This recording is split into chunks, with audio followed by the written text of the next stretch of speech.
Crisis económica del 2008 al 2010. Esta crisis ocurrida entre los años 2008 y 2010 fue originada en los Estados Unidos debido a distintos factores, como son los altos precios de las materias primas, la sobrevaloración del producto, una crisis alimentaria mundial, una elevada inflación planetaria, la amenaza de una recesión en todo el mundo y sobre todo la crisis crediticia hipotecaria y de confianza de los mercados. Aunque a causa raíz de todo esto, según la teoría austríaca del ciclo económico, es una expansión artificial del crédito. Surge de la expansión crediticia ficticia por los bancos centrales y que ha motivado a los empresarios a invertir en donde no deberían. Está vinculado a una profunda recesión, que consta de un profundo decrecimiento económico. Cuando finalizará esta gran crisis, nadie lo sabe, pues esto en exactitud es una ciencia económica que no se puede predecir, son simples tendencias. Lo que sí está claro es que se pueden evitar futuras crisis evitando su causa de raíz, las causas que lo han originado para no tener la necesidad de recurrir a la búsqueda de complejas soluciones. El origen de la crisis fue el centro de Estados Unidos y se expandió hacia el resto del mundo, en clara contraposición a crisis anteriores que se originaban en países emergentes y se expandían hacia el centro como fueron el efecto tequila, el efecto arroz, entre otros. La crisis iniciada en el 2008 ha sido señalada por muchos especialistas internacionales como la crisis de los países desarrollados, ya que sus consecuencias se observan fundamentalmente en los países más ricos del mundo. Los elevados precios de las materias primas. En la década de los años 2000, en el gran auge de los crecimientos e incremento de los precios, las materias primas tuvieron una gran baja de precios. En el 2008, el incremento de los precios que más fluyó hizo que hubiera una inestabilidad debido a su gran explotación y necesidad. Fue el petróleo y la comida, así causando grandes daños económicos y aumentando la estanflación y el estancamiento de la globalización. La cotización del cobre en la Bolsa de Metales de Londres superó por primera vez en la historia los $8,000. Este valor a niveles históricos fue 272.5% mayor que el antiguo récord. Luego de este pico máximo y en la línea de estos, la conducta del petróleo y la cotización del cobre registró una enorme caída de más del 50% en un marco de volatilidad durante nunca antes visto. Materiales esenciales en la producción también incrementaron sus precios hasta un 600%. La crisis del petróleo y de los alimentos fueron objeto de debate durante la 34ª Cumbre de Estados Unidos. Crisis en los Estados Unidos. Los Estados Unidos, la economía más grande del mundo, entraron en 2008 con una grave crisis crediticia e hipotecaria que afectó al fuerte insumo inmobiliario que venían padeciendo, así como la decadencia del valor del dólar anormalmente bajo. El estallido de la crisis económica de 2008 puede fijarse oficialmente en agosto de 2007, cuando los bancos centrales tuvieron que intervenir para proporcionar liquidez al sistema bancario. Tras varios meses de debilidad y pérdida de empleos, el fenómeno colapsó entre el 2008 y 2009, causando la quiebra de medio centenar de bancos y entidades financieras. Este colapso arrastró a los valores bursátiles y la capacidad de consumo y ahorro de la población. En septiembre de 2008, los problemas se agravaron con la bancarrota de diversas entidades financieras relacionadas con el mercado de las hipotecas inmobiliarias, como el Banco de la Inversión Lehman Brothers, la compañía hipotecaria Fannie Mae y Freddie Mac, o la aseguradora ING. El gobierno norteamericano intervino inyectando cientos de miles de millones de dólares para salvar algunas de estas entidades. Crisis en los intereses. Crisis económica en México. Debido a la alta dependencia de la economía mexicana en su comercio exterior con los Estados Unidos y a la caída en las remesas provenientes de los inmigrantes, producto de la desaceleración de la economía norteamericana, México no tardó en resentir los efectos de una crisis económica en el país vecino. El efecto dominio que esto tuvo en todos los sectores de la economía mexicana tardaron unos meses en hacerse presentes. Solo en enero de 2009, 336,000 personas se quedaron desempleadas en México. La debilidad estructural de las finanzas del gobierno mexicano, altamente dependientes del precio del petróleo, y la constante caída en la producción de este recurso tuvieron una repercusión presupuestal que obligó a elevar impuestos como el impuesto al valor agregado, el impuesto sobre la renta y a instaurar impuestos nuevos a las telecomunicaciones.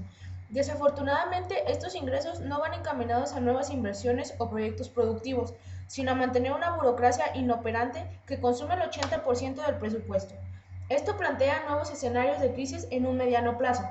El año 2009 ha sido especialmente difícil para la economía mexicana. Al iniciar el año, las expectativas oficiales pronosticaban un crecimiento exiguo a lo largo de 2009. Sin embargo, al pasar los meses de expectativas fueron tomando derroteros más pesimistas y en ocasiones contradictorios, por ejemplo, entre los pronósticos de la Secretaría de Economía y el Banco de México. Después de la epidemia de la gripe H1N1, se comenzó a hablar de una afectación de la actividad económica en el país, especialmente en el caso del sector turístico, que es la tercera fuente de divisas para el país. El titular del sector apuntaba en mayo de 2009 que la ocupación de los hoteles en los principales destinos turísticos del país oscilaba entre el 10 y 30%, a lo que se sumaba la cada vez más frecuente cancelación de vuelos. Ante este panorama, el secretario Rodolfo Elizondo Torres pronosticaba una pérdida de más de 100,000 empleos en el sector. Por otro lado, desde 2008, el peso mexicano entró en una serie de depreciaciones frente al dólar estadounidense que lo llevaron a perder alrededor de 25% de su valor hacia el 2009. Si en 2006, año en que dio inicio el gobierno de Felipe Calderón, el dólar se compraba en 10.77, en enero de 2009 se compraba en las ventanillas bancarias al precio de 13.48 pesos por dólar. Entre las medidas que se tomaron para contener la devaluación del peso, se aplicó la subasta de una parte de la reserva de divisas internacionales, lo que llevó al país a gastar más de 20,000 millones de dólares estadounidenses sin lograr los resultados esperados. La Comisión Económica para América Latina apuntó en su reporte anual que México sería el país más afectado por la crisis económica en la región al presentar una contracción del 7% en su Producto Interno Bruto. El fenómeno se expandió rápidamente por diversos países europeos y algunos sufrieron graves efectos. Dinamarca entró en recesión de un lapso de 6 meses durante el 2008. El conjunto de la economía de la eurozona se contrajo en un 2%, encabezada por los retrocesos en Francia y Alemania. Se anunció la creación de un fondo con cargo al Tesoro de 30,000 millones de euros, ampliables a 50,000, para adquirir activos de máxima calidad a las entidades financieras españolas para garantizar la financiación de empresas y ciudadanos. El Banco Central Europeo redujo su tasa de interés de referencia de 4.25% a 1.25%. Esto se debe a la tardía reacción de las autoridades debido a que Europa tenía problemas menos graves, el temor a la inflación y a un aumento de la deuda pública. Dado que Europa representa el 30% del comercio mundial, retrasará la recuperación de la economía. En el primer trimestre del 2009, las bolsas de Estados Unidos y Europa fueron superadas por países como China y Brasil. En octubre del 2010, se dice que podría haber una posible guerra de divisas. Así los países rebajarían la cotización de las monedas para buscar ventaja competitiva, así facilitando la explotación. Se ayuda a salir de las crisis diciéndose así que si se producía una guerra de divisas, en un futuro se llegaría a una guerra comercial, así como hubo una guerra comercial durante la Gran Depresión, iniciada por Estados Unidos y Gran Bretaña. En esta ocasión los ojos están hacia China, quien podría corregir el problema. Posteriormente se extendió a varios países como Japón, Australia y Nueva Zelanda, ya que sufrieron la contracción económica del 6% en el 2008. También afectó la preocupación económica futura en países fuertes como China, India, Argentina, Brasil y México, que también están siendo afectadas actualmente con esta crisis.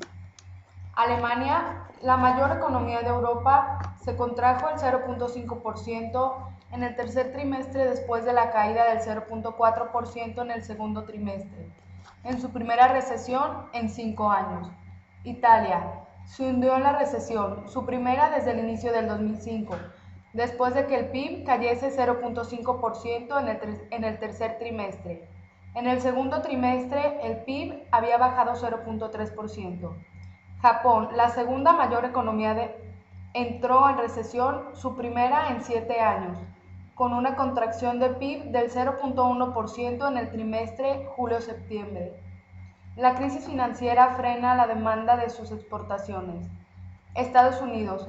El 1 de diciembre, en el NBR anunció que la nueva economía estadounidense había entrado en recesión desde diciembre del 2007, después de una expansión económica de 6 años. España. La economía española entró en recesión en 4 trimestres del 2008, tras caer el 1.1% en el trimestre de 2008, la economía había registrado una contracción del 0.3%. Reino Unido, su PIB cayó el 1.5% en los últimos 3 meses del 2008, después de la caída del 0.6% en el trimestre anterior, luego de 16 años de crecimiento interrumpido. México. El secretario de Hacienda, Agustín Carstens, anunció el jueves 7 de mayo del 2009 que México estaba en recesión económica. El Producto Interno Bruto se contrajo un 7% en el primer trimestre del 2009. La economía mexicana también se contrajo en el cuarto trimestre del 2008 con el 1.6%. Propuestas para solucionar la crisis. Para combatir la crisis mundial, Estados Unidos americanos propuso que se iniciara una nueva ronda de gastos y establece una meta de crecimiento específica, pero estas políticas fueron rechazadas. Cumbre de Ministros de Finanzas del G20 acordaron ejercer políticas monetarias y expansión fiscal. Para combatir la crisis global, Estados Unidos americanos propuso a que los países del G20 iniciaran una nueva ronda de gastos, además de establecer una meta de crecimiento específica del 2%. Estas políticas fueron rechazadas.